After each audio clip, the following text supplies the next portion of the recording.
Hello, what's up? This is Xander Rose, and I know it's been a bit of a minute since my last video.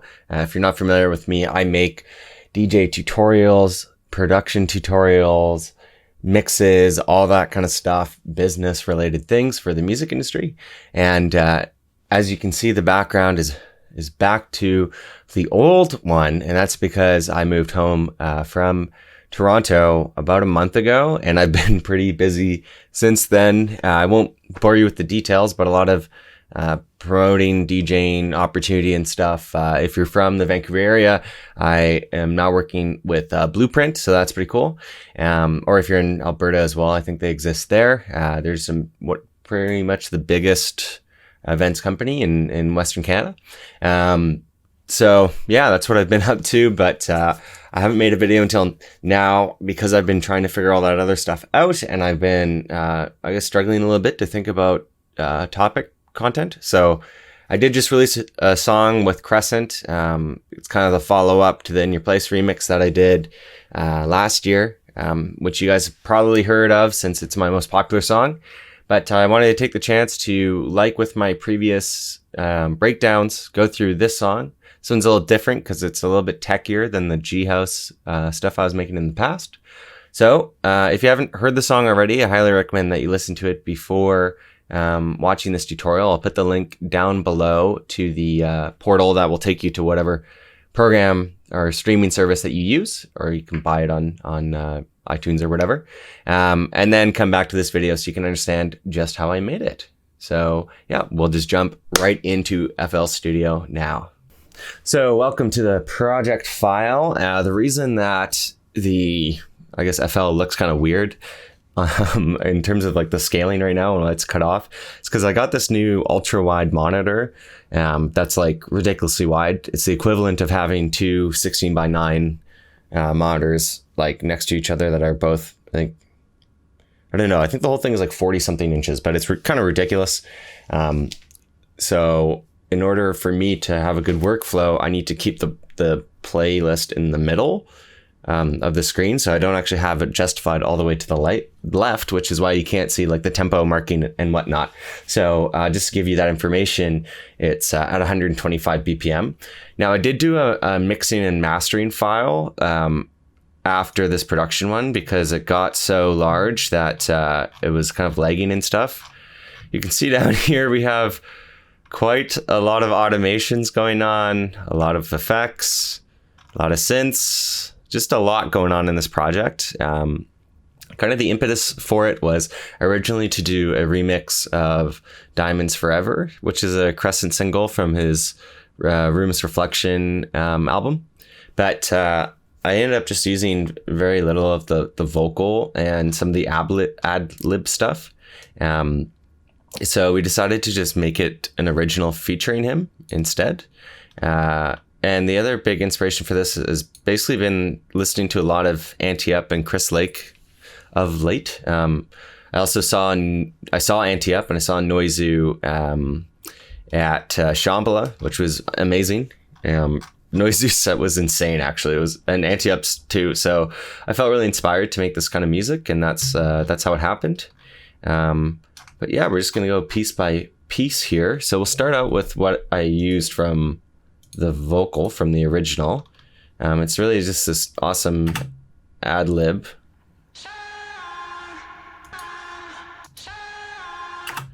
And then this main vocal part.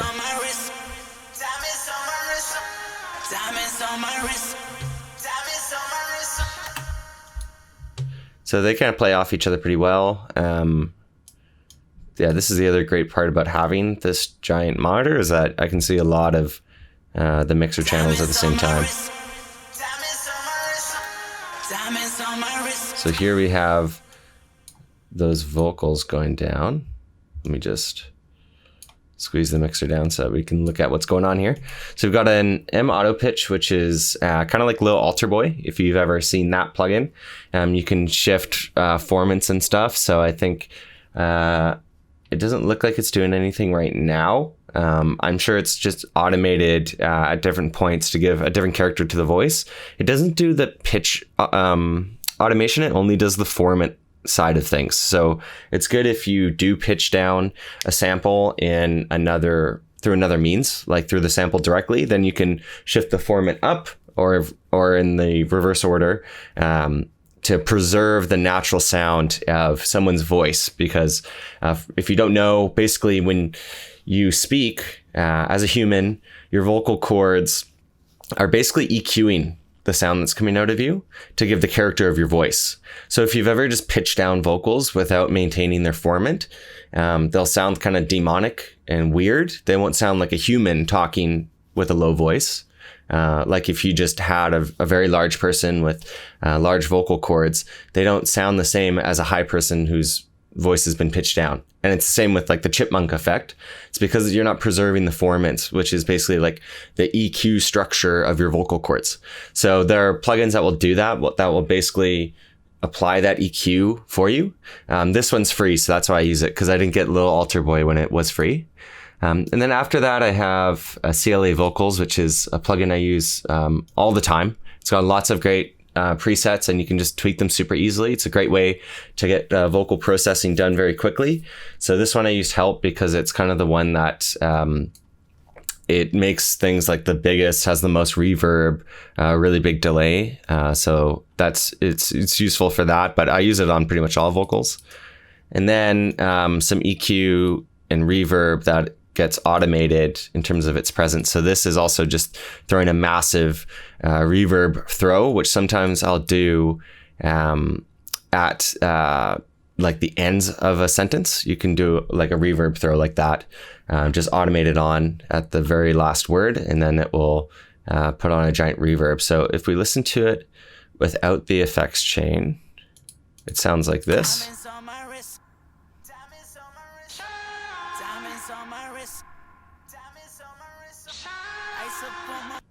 So it's pretty quiet. That CLA is doing a lot of work for us there.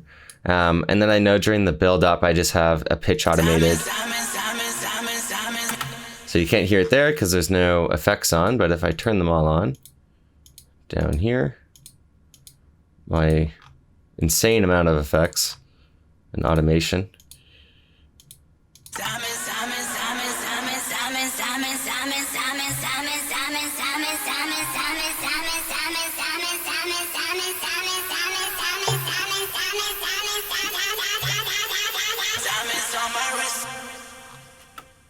And that's pretty much it for the vocal throughout the song. It's just, like I said, automated, doing different things throughout. But in general, that is the vocal. So we'll put that away. Next, we'll look at, what is this track? Track 4. Doesn't seem to be doing anything. Not really sure why that is. We'll investigate the drums next. Pretty standard. I do a low cut on the kick for the start of the song, and then it comes in the second half of the intro. The reason for doing this technique is a little, I don't know what the right word is. It's kind of like deceptive almost, because if someone's listening to another house song, chances are it ended with the full power kick in its outro, or they skipped to the next song while they were listening to the second drop, like the end of the second drop, right? And they didn't want to listen to the outro. This is a psychology thing. When it gets to your song, it will suddenly sound quiet because you've EQ'd out the bass of your kick. And so people's instinct will be to put the volume up. Now, of course, in the loudness war, this will make your song kind of sound better. Not because you've actually managed to master it in such a way that it has a higher perceived loudness. But this way you don't need to sacrifice necessarily quality just by racing to the bottom in the loudness war. Instead, they'll kind of turn it up, and then you'll get this opportunity. The only difference here between this track and a lot of my other ones is that I use the kick in the build.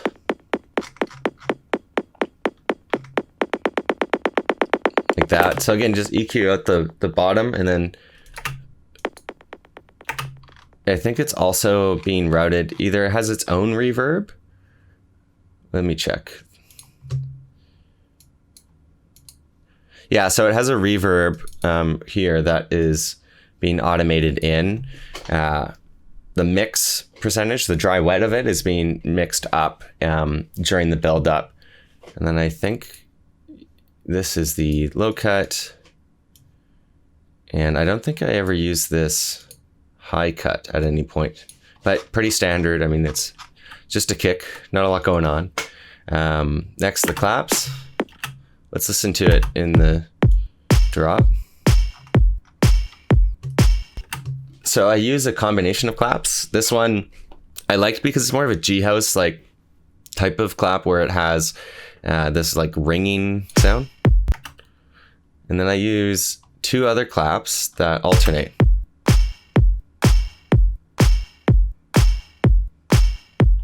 It's a pretty subtle difference between them. It's not anything major. If we look at the claps,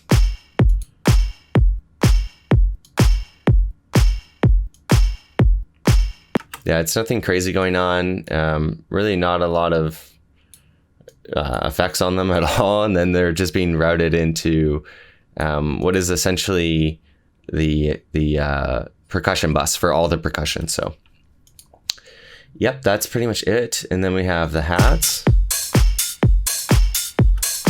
So again, I used 2 different ones, and I believe I changed the out in values in the actual samples, wherever they are.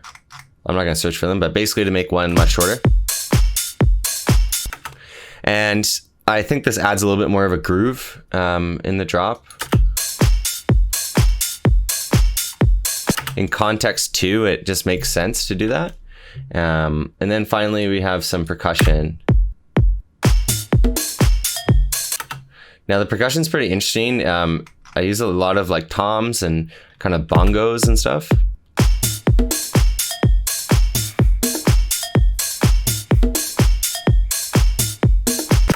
Now I'm a big fan of using like a ton of percussion. I'm not sure why, but like I always lay down a bunch of percussion. I think it's kind of something that I got inspired by Shami to do, because I would watch these videos of Shami on tour in like the green room just programming drum machines on his iPhone, and I just found it hilarious. That's what he does for fun when he's like just chilling out in a green room, is programming percussion. And you can notice it in all of his songs, right? He's always got like really thick, crazy percussion. And when he was making Future House, up to the kind of bass house stuff that he does now. So I always just love like laying down a bunch of percussion. That's always the first thing I do in a track. In this case, the very first thing I did was look at the different components from the original that I wanted to keep. And then I laid down all this percussion, and then I start coming up with the melodic ideas. And then I also have a ride, which I believe only comes in the second drop.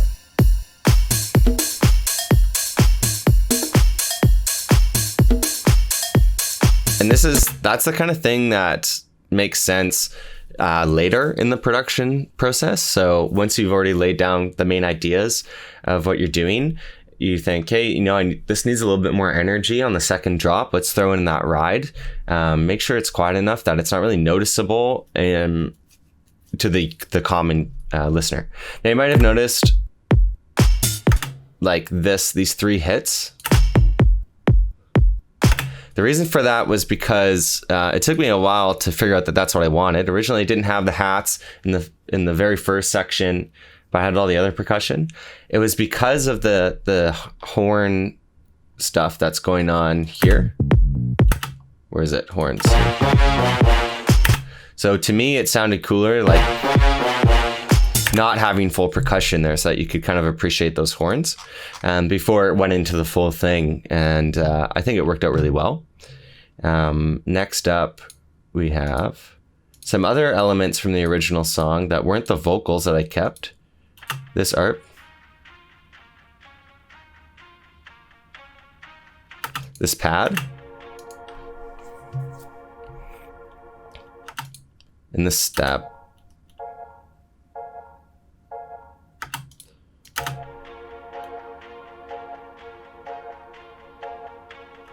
And to me, they add a lot of really awesome ambiance. Like I really love them from the original song. So that's why I kept them, because I thought there's no real reason to get rid of them.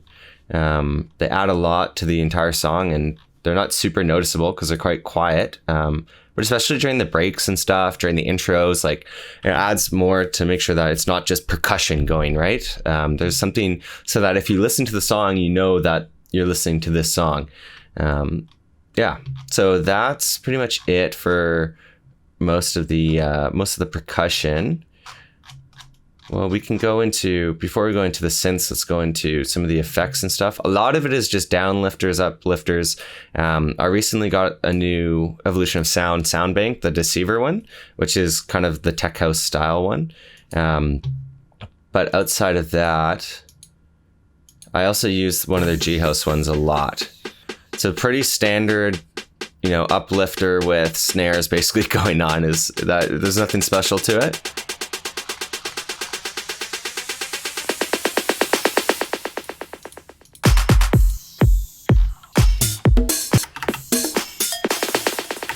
And if you're wondering as well, like on this bus, I thought I also did, okay, maybe not. I think I only did a standard reverb that's being automated, but a lot of times I'll use Endless Smile. So I'm surprised I didn't use it in this. I thought I would have, but it looks like I didn't. So just to add a little bit, something to fill out the kind of pre-drop when the vocals coming in, and then this double hit on the kick here to go into the drop, I think is a very effective tool as well. We'll just turn this guy on. I noticed he was off. And yeah, those effects pretty much just last throughout the song. The only other thing that happens weird with the percussion is there's like this kind of post section of the drop where it goes back to having a kick that it's reverbed on top of being low cut. So that just helps the effect of kind of chilling out from the drop going into the proper break. But nothing else really happens with the percussion throughout the song other than that. So we'll now go on to this lead that you hear from the beginning of the song.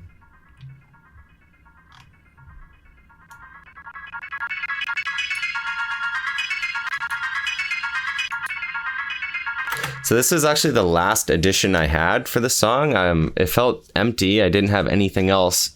And I just literally couldn't think of what to put. And I was thinking about the song Pizza and other songs with a lot of arpeggios and decided, hey, I'll just lay down a chord and see how this goes.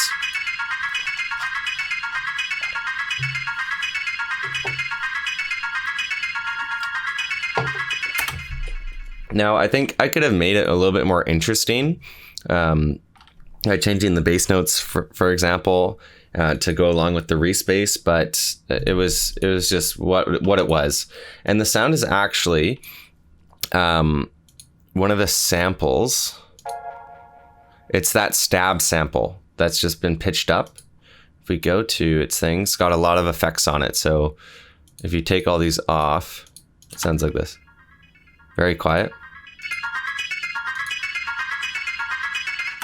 This delay is doing a lot of work. I think it's a ping pong delay. Oh no, it is a ping pong delay. That's really filling out the sound, so it doesn't sound as harsh without it. It's kind of annoying. And then this is just a low cut type of EQ, and to take out some of the harshness and the highs. And that all is automated throughout the song. But yeah, I think it could have been executed a little bit better, but it does the job. Next is the respace. And I use this in a lot of songs. I made this patch a long time ago. I think it's called Emotional Pad Bass. This is what it looks like. I just watched a tutorial on YouTube, honestly, to figure it out, but I use it in a ton of songs. All it's doing is going up the scale, and it repeats that over here where it goes up, starts an octave lower, and ends in the same place. So this one goes through 2 octaves, this one goes through 1 octave over here, and then it just sustains, gets filtered out before the drop. that's literally all it's doing. It's a good thing to kind of fill. The main bass, we do have little snippets of it in the intro. I won't really cover that, but if you're wondering kind of the theory behind it, it's to tease for people who are re-listening to the song. Obviously, if they're listening on the first time, they won't really realize that that's necessarily what's going to happen in the drop, but it's a good technique. You just have to cut out some of the MIDI so that it's just a hint. So here's the main bass.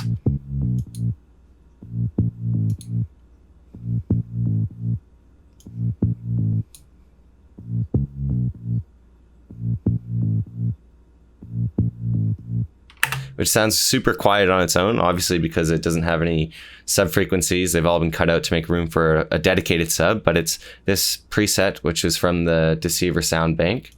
Let's see what processing is going on. Just a sausage fattener, and then into a bass bus that has Maximus and a fruity parametric EQ, so just an EQ. Let me see as well.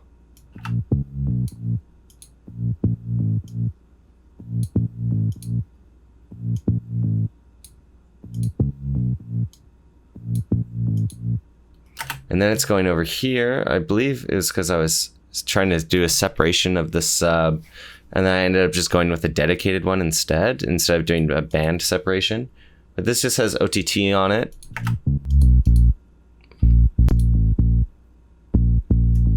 Because I wanted more highs out of it. And then this is kind of just the sub cut and a kick start to make sure it's not interfering with the kick. That's what they sound like together. The secondary bass does this fill.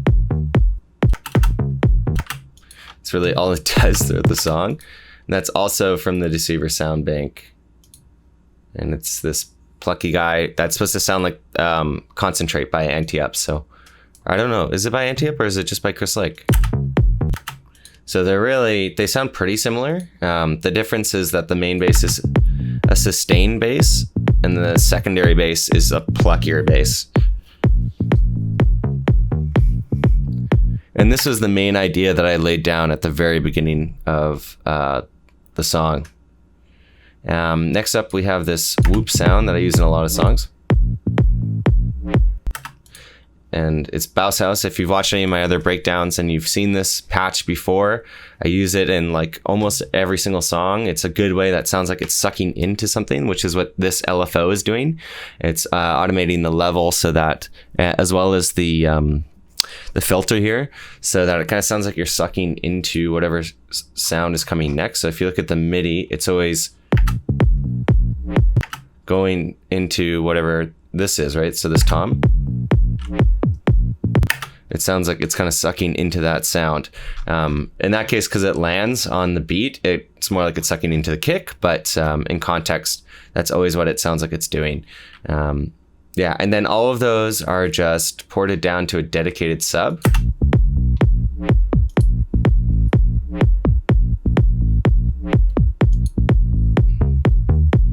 And that dedicated sub is just a simple sine wave, nothing complicated going on there. It's got a tiny bit of distortion and EQ to cut out a bunch of highs. It's more of like a saturation thing that's going on. If we go to the tom, I'll show you that as well. I like this tom a lot. It does a lot of cool work, I think, kind of bouncing off of the rest of the track. And again, this is just another one that is from that pack. And if we look at the processing on it, it's all the same processing as those other guys. So there's no unique processing on it. They're pretty much all just bussed together, and I didn't need to actually take advantage of the individual tracks they have. And then the final piece for the main kind of idea is those horns. So let's take a look at them. I believe that they're from the Kashmir and Seven Skies pack. Yes, they are. So this is a pack with a bunch of natural instruments, or I guess not natural, like orchestral instruments and stuff. And I just tweaked this brass stab a little bit. I used this pack because I was producing an album with my sister for my parents' anniversary. So that's what it sounds like. Let's look at the processing on it. We've got a kickstart, a low cut, as always, and a Maximus just to fill it out. So let's listen to it without. So that's doing a lot of work, you can hear.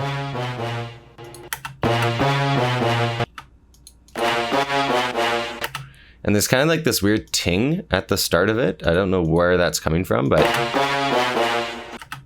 putting in the kickstart gets rid of it. So I think this is a pretty shallow kickstart as well. It's high and it's only at 80% mix. So it's not like killing the sound at all, because it's not sharing a lot of, you know, frequencies with the kick that need to be avoided.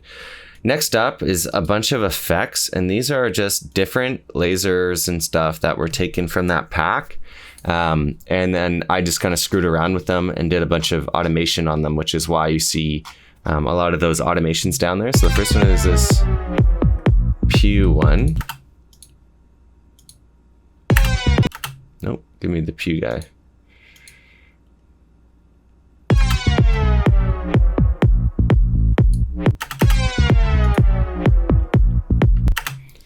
So I think this was just a matter of picking where on the macros I liked it most. And I know I did a bunch of processing on some of those guys as well. You can see here with like reverb and the different macros that ZenWorld programmed into them. And if we go here, yeah, they've all basically just got kickstarts on them. Not a lot of other processing. It's really just messing with the macros, and ZenWorld does a great job putting those macros in. I think these are also panned. That's different ones. These are these kind of 4 claps are a staple in the genre, and they do a lot of good work. So I always recommend using them. And that's basically the entire song. The break was, you know, very simple, as I mentioned before.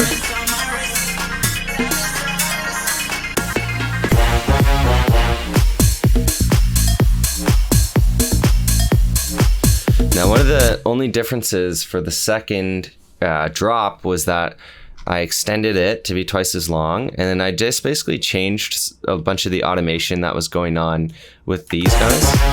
These guys. Instead of, so see, the LFO is at a higher rate. They sound a little bit different. The reverb is going in the opposite directions for that guy. And then this one, again, it's just the LFO rate is much higher. So yeah, other than that, I mean, if I was to say anything about making this song, what it kind of taught me, what the experience was like, because I definitely put a lot of effort into it, like I did with the In Your Place remix. You know, is a very high priority, and that's why I even have the other separate mixing file in addition. And that's why, you know, the attention to detail, a lot of trial and error came in, you know, with doing all these automations. I think it's really, I find when I'm producing, I'm not much of a perfectionist type of person. So often I'll think, oh, this sounds good enough, even if I have an idea of how to make it better. Really, with this type of track, since it was such a big deal to get to do this collaboration, I made sure to really, you know, if I had an idea, to figure out how I could execute it, even if it meant looking at this mess down here, or screwing around with samples in a really severe way. But with that, I think what we'll do now is look at that mastering file. Okay, here we are in the mastering file. So yeah, if you see, I mastered it in reference to Hey Pablo. Hey Pablo. And I did that because of the horns at the start of that song. I knew that that's a similar vibe to what I was going for. So as you can see, my mixing mastering files are much cleaner, better arranged, more organized than the production ones, for sure. I really just changed some stuff with the lead that I don't know if it didn't process properly when I was exporting these stems. Some stuff with the effects, but other than that, it was pretty much the same.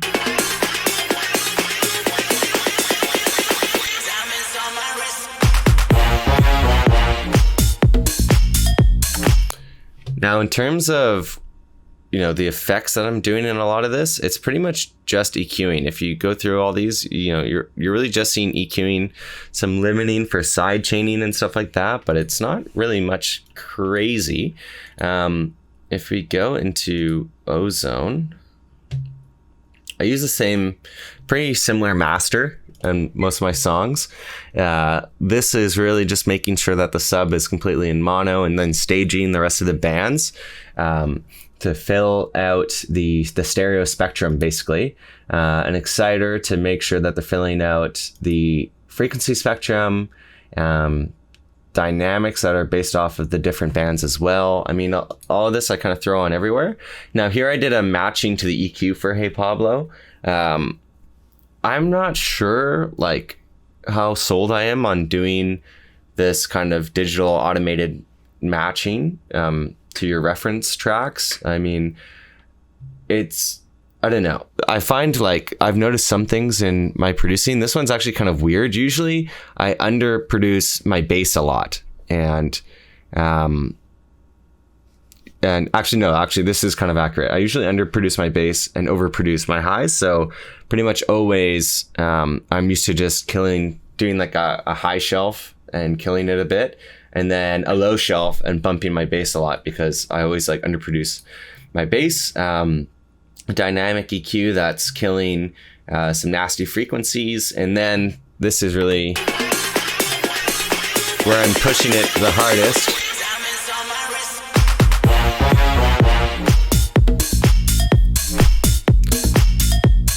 So you'll see that it's hovering around 3 to 4, negative 3 to 4 RMS, so that's really good. Anything below negative 6 is technically good, but I found like if you really want to compete on streaming and stuff with the loudness of similar tracks, you need to be getting, at least a 3, I think is like a good, if you're in the 3 range, then that's good. One of the ways that I'll do this, I've heard that people say like, oh, if you see the blue coming over the limiter, then that's when you should stop. This obviously goes way over. What I'll do is solo the sub, and I'll keep pushing it until that is starting to sound distorted. Once it starts to sound distorted, I pull it back until it sounds mostly clean. I'll usually let a couple tiny little moments of distortion slip through. And the reason for that is because when it's being played out in a club or a festival setting that have dedicated subs, if it's distorting, people would be able to hear that very easily, and it will sound like shit, basically. So, if you want to be able to have a song that sounds good in clubs and not just headphones, then you really need to make sure that you're not over limiting on your master. You're not over maximizing to cause those issues. So yeah, that's basically the track. If you want to know anything else specific, if you have any questions about it, feel free to ask in the comments. I read and I respond to most of them. Even the haters, I love their comments. I throw on that little heart button. So whatever questions you have about the track, just let me know. I'm committing to putting out a new mix as well soon. It will be like my best of G house, but I'm calling them thorns because it's a lot of different house genres. I know that's not as good for like the SEO on YouTube, but if you like my content, especially if you like the mixes, just make sure that you're hitting the notification bell so that you can keep up to date with when that comes out. So anyways, this has been Xander Rose. Thanks for watching. Have a great day and happy dancing.